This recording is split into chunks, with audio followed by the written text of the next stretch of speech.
So I feel like I need to start off today with a prelude or a disclaimer of sorts, recognizing that I don't come in here with any kind of marginalized identity, and I know others do, and sometimes with that status I can unintentionally cause hurt and even maybe take advantage of that. So I recognize that, and if anyone feels that they maybe were hurt by anything I say, just know that my intent is not to do harm.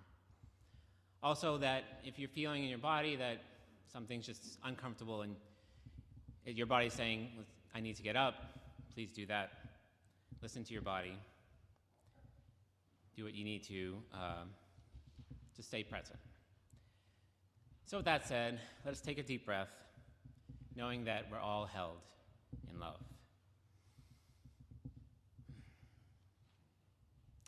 Now let's dive in. In a speech a few nights ago, the person occupying the presidency of the United States gave his assessment of the state of our union. Just because I'm curious, by a show of hands, how many people at least watched some of that? Okay. So the sermon title was Don't Get Comfortable. So I can see that at least some of you might have anticipated some discomfort coming in here. Those of you who didn't watch it, I assure you there was nothing comforting for us Americans that I felt came out of that. What we heard was one view of this country and the world. I saw that there's a clear articulation of a culture that does not seem to care about the effects that its insatiable appetite for bigger, better, and more is having. It's a culture that sees violence as strength, uses lies as truth, treats alternate views as threatening, and frequently places blame on anything leadership does wrong on its chosen scapegoats. This culture pulls heavily in tension with who we are as UUs. In fact, our entire value system seems to be consistently lacking from speeches made by our occupier-in-chief. As our March theme suggests, we are holding the tension of value disparity. I use this rubber band to demonstrate. We pull on one side of this moral tug of war that's going on as strongly as it's being pulled on the other side. We can't let go. Even though we are threatened, we may be shamed, attacked, any kind of manipulation just to try to get us to let go. It's exhausting. It's frustrating. It's infuriating. And we'll continue to do it as long as someone is pulling on that other side. Because what choice do we have? Holding tension of opposite views is not comfortable. It confuses the idea that there is only one right way.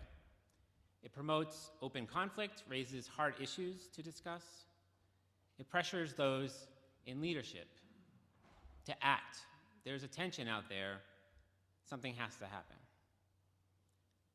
But in short, this threatens the structure of white supremacy culture, which is the dominant culture in which we find ourselves living, and yes, it's the very culture portrayed in that speech I just mentioned. Many of you might know the writer, artist, activist Tema Okun, who several years ago identified characteristics of white supremacy culture, which can help us understand both the underlying reasons for what's going on and how we might attempt to dismantle that culture. If you've gone to or plan to go to any of the racial justice workshops that happen in the afternoon, we've talked about Tema Okun's site, and if you want to know the full list of characteristics and anecdotes that are there, it's at whitesupremacyculture.info. Or you can just come and I'll give you the resource this afternoon. According to Okun, in white supremacy culture, leaders do not like open conflict. We're not talking about the violent conflict like the one that was just started yesterday. I mean, within the system, a conflict that admits there's some kind of tension going on, but that there's not a clear resolution to it. And if you watched that speech, every item had closure. There was no tension. There was just one right way. So that's not the type of culture we're talking about here. In that culture, the privileged always benefit from this conflict avoidance because it deepens the conflict. All it does is just deepen conflicts and perpetuate division. And those who have privilege are not touched by it. And the status quo is upheld. Now, I thought going into this, well, maybe there's just a big business model that white supremacy culture follows, and that's what's going on. I was surprised to find that, per some research, it's not the case. In an article from Forbes magazine, analyst Anna Barnhill talks about how cultures that curate comfort would consistently find themselves in decline. And what was meant by comfort here is avoidance of tension. So they didn't address issues that were clearly happening, sometimes maybe just saying, oh, well, they don't exist, or they're not a problem. So what happened was these businesses kept seeing that their bottom line was in the red. So Barnhill found that businesses who used strategies that created more dynamic environments were ones where the status quo thinking is regularly challenged. Difficult conversations happen proactively instead of reactively. And leaders frame tension as a strategic asset, but not a problem to be solved. So this is hopeful for those of us who have experienced being marginalized in a business setting. Perhaps it was mobility, or your skin color, your body type, your gender expression. There's a lot of ways that we could be marginalized. And when you're sort of left to the side, and that becomes the status quo, that's an unhealthy environment. It's only when people feel safe to advocate for themselves, creating tension and difficult conversations, that the potential for setting healthy environments increases and the status quo can shift. So let me back up a little bit. I'm talking about marginalized identities a lot of times, and I just want to clarify what's meant by that. It means that who I am, or who we are, is systematically put into a category of less than, or sometimes does not exist. It means that there are barriers for us to be considered as a full person within a system that marginalizes us. And if you're in a system, you don't feel any barriers that let you participate fully as who you are, you're probably not carrying a marginalized identity. So why is this point important? Though we here are a community that gets along, we let love lead us, we all feel as one, as a special thing, a lot of us come into here, as I mentioned before, with marginalized identities. And we should be aware of that.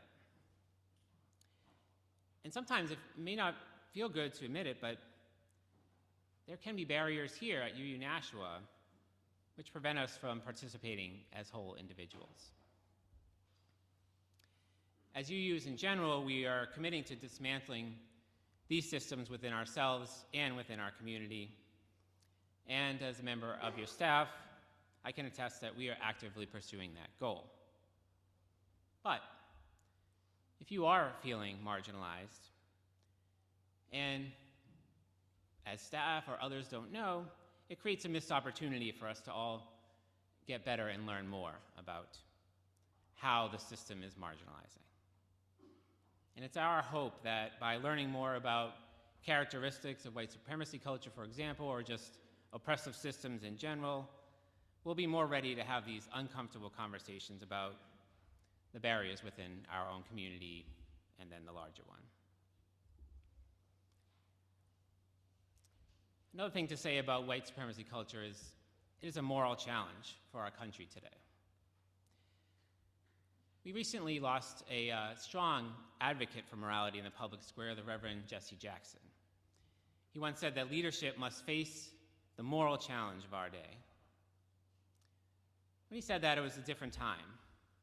And morality in the public square has become more of a complex challenge than it was then.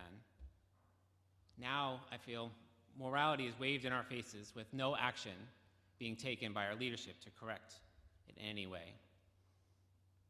What does that do? It leads to more scapegoating, more suppression, and more diverting our attention from the things that matter. Those of us who lived during that time when leaders spoke a little differently about issues that brought us together, I have some words from Reverend Jesse Jackson to share. This was a speech that he made to the Democratic National Convention in 1988. So many guided missiles and so much misguided leadership, the stakes are exceedingly high. Our choice? Full participation in a democratic government or more abandonment and neglect. And so this night we choose not a false sense of independence in our capacity to survive and endure. Tonight we choose interdependency in our capacity to act and unite for the greater good. This is the language of community connected by faith in each other and in ideals that don't involve monetary value. This is the language of resilience, a resilience that empathizes and doesn't scapegoat. It's a show of strength that it does not involve violence. This is the language of our past, but it's also the language of our future. The language of a people who are not divided simply because our leader is divisive, but because we come from diverse life experiences and we are being isolated in these echo chambers. It is a language that holds tension without pulling on either side, but instead fine-tunes the tension like a guitar, a cello, or a piano. And it turns that tension into beautiful music. But friends, I'm not going to sugarcoat it. It's uncomfortable out there. The world is so effed up. But are we going to give up on it? We ain't never going to give up on it, right? Because we have love, and we have each other, and we have hope. And as the Reverend Elia Kemmler reminds us when she responds to people who ask her to predict the future, I'm not a psychic, but I absolutely believe it is going to be fine, more than fine. So may it be.